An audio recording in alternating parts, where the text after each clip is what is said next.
don't think a lot of people know about this or can reason about it, even the big players in the industry. So even saw the Binance delisted USDC, like just very interesting stuff going on. Do you want to talk about that and kind of go into give people an idea of what's going on with stablecoins? For sure. So there's a couple of kind of main points that you can take away from some of the actions. There's one of the big ones is in you actually have to dig very deep on the regulations to actually understand what they mean. And that's part of the stablecoin war side. And then the other is actually this jockeying for position where we're seeing certain players trying to basically steal market share ahead of this wholesale versus retail CBDC action. So what I think most of this positioning is now is these guys are trying to, when I say these guys, I mean Paxos, Tether, Circle, are trying to get in front of other players and have a big command on this market share for essentially becoming sort of pseudo CBDCs in the meantime. So if you look at Circle's actions, Circle has actually had some kind of gross practices in the first place about having some of the custodians they have. They're consolidating almost all of that to Blackrock. So they're consolidating to Blackrock for two reasons. One, it's Blackrock. They have huge leverage literally everywhere in the world. The other is that BlackRock is actually trying to get access to the Fed reverse repo. And if you end up with access to the Fed's liabilities and balance sheet, and you have all the centralized control, we're splitting hairs on the difference of what's the difference in a CBDC, the way we think of in USDC. They'll have almost all the exact same properties. And I think that that's part of the reason that we're seeing this jockeying and trying to push each other out of different market segments. It's so that they can have a massive amount of control and sort of push in a CBDC without having to even call it that, because it won't be. It's issued by a private company. So this is their tactic on a lot of these things when it comes to every market, every industry, every world.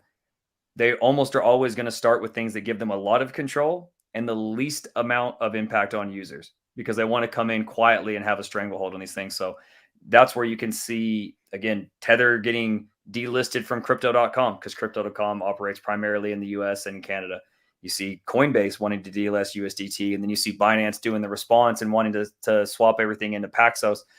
Everyone says BUSD, and they assume that it's issued by Binance. And again, there's some variance on who the actual players are, but BUSD is not a Binance coin. It's a Paxos coin.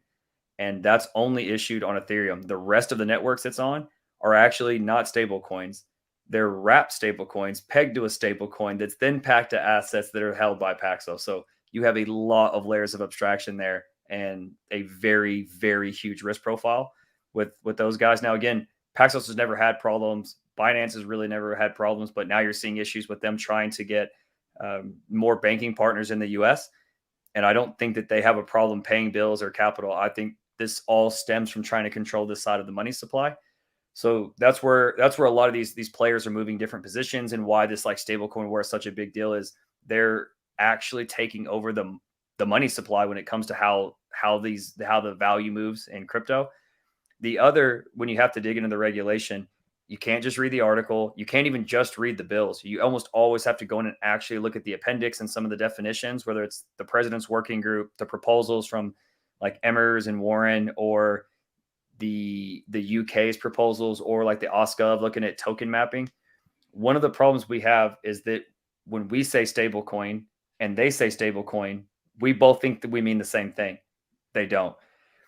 When we say stablecoin, we mean stablecoins, all of them, right? Like that means everything that's algorithmic, Frax, even Terra before it exploded.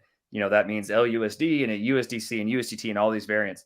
That's not what they mean. They mean something very specific. And what they mean is basically central issued, backed by fiat, directly redeemable by fiat, designed to be pegged. So the model, when you actually look, is just USDC, USDT, and Paxos. So one of the things that's important about that, and what I've been trying to like bring up some light on this, is one, they're focusing on this because it's the same reason for exchanges, the same reason why bridges, all of these things get attacked and controlled, because that's where the money is. Like BlackRock doesn't come in because they think that they're going to be able to support the industry and back up crypto.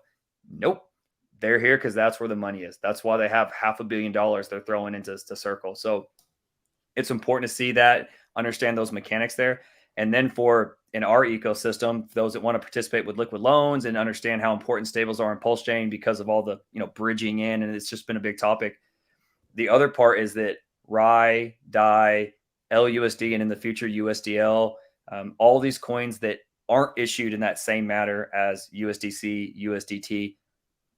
One, they don't fall under that same regulatory framework, which is awesome. The other that I've been trying to bring up to a lot of people is we might have to stop calling them stable coins, not because anything about the code changes, but because if you call something, it will be regulated as such. So if you have a business that you really trust, you can't call that business a trust, because a trust is a specific thing. It's defined legally. Like a trust means something. And we're in that same process with crypto where they sort of kind of stole our language a little bit and didn't build the framework the same way we use it colloquially. And that stuff can make a big difference. So there'll be some really interesting things about some naming and how we need to position. And it's not splitting hairs. Like it's what the laws actually say. So anyone that's been involved in any kind of legal process or has kept up with SEC and library or any of these, like it's in the details that these things matter and how these things are interpreted. So a couple of these things, as far as the way these players are coming in around stable coins, along with directly for a lot of us participating in the ecosystem, how those regulations affect us is really, really under discussed. Yeah. What is the problem with BlackRock? Say 5 years time, they tend to dominate a lot of stuff they get into stable coins or their flavor of it. Why is that a bad thing for the broader ecosystem? Why is it a bad thing for even our ecosystem? I think that we would say that in general, BlackRock is everything we were trying to not be in a lot of ways. So there's pros. I mean, if someone says, "Hey, crypto's stupid," why, Jamie Dimon from JP Morgan, "Hey, they're pet rocks." Does BlackRock buy pet rocks? Is that the business that BlackRock is in? So in some ways, we can use it as an anchor, and you can refer to, "Hey, the BlackRocks, Vancars, JP Morgans, they're all in the industry. Don't look at me like we're not the ones, making progress. There's a reason all your players are coming to play in our sandbox, right?" So there's some validation in some ways that you can take from that. One, they obviously have as much capital as any entity ever known on the face of Earth. So they're huge. They can bring a lot of resources in. There's you a pro. The other is similar to Binance. We've had things that we trust to not fail. And again, the whole point of crypto is not trusting in some of those things. So don't hear what I'm not saying, but I'm not really worried about BlackRock going defunct. I'm not worried about them not being able to pay their bills. So if you were worried about some of the proof of reserves narrative that's going around with a lot of these things, if BlackRock's the ones holding the bag, I'm not really concerned about that. Now, again, that's still an issue, though, right? We're still having to trust. The downsides are it's BlackRock. It's BlackRock. Like, they don't come into play nice. They don't come in to support DAOs. They're not here for self-sovereignty. These aren't people who brush shoulders with Satoshi Nakamoto. They're not the original cyberpunks. Their goals have almost zero alignment with what a lot of our ethos is. So the negatives are they play for keeps. They play very zero sum. They're massive. They could drown out everyone. It's almost impossible to have those guys interact in a level playing field with any entity alive. They hold enough value to just market buy like the entire African economy. They can literally buy the continent. They just hit a button and basically buy it. Like, it's that size of holdings. It's in the trillions. Like, it doesn't even make sense how much value they hold, let alone the influence that extends beyond that. So you can't fight fire with them. They're massive. They envelop everything they come to. The other is that, again, this moves into sort of a pseudo CBDC where their interest, again, isn't in pushing some of this ethos and the trustlessness and the things that a lot of us hold true.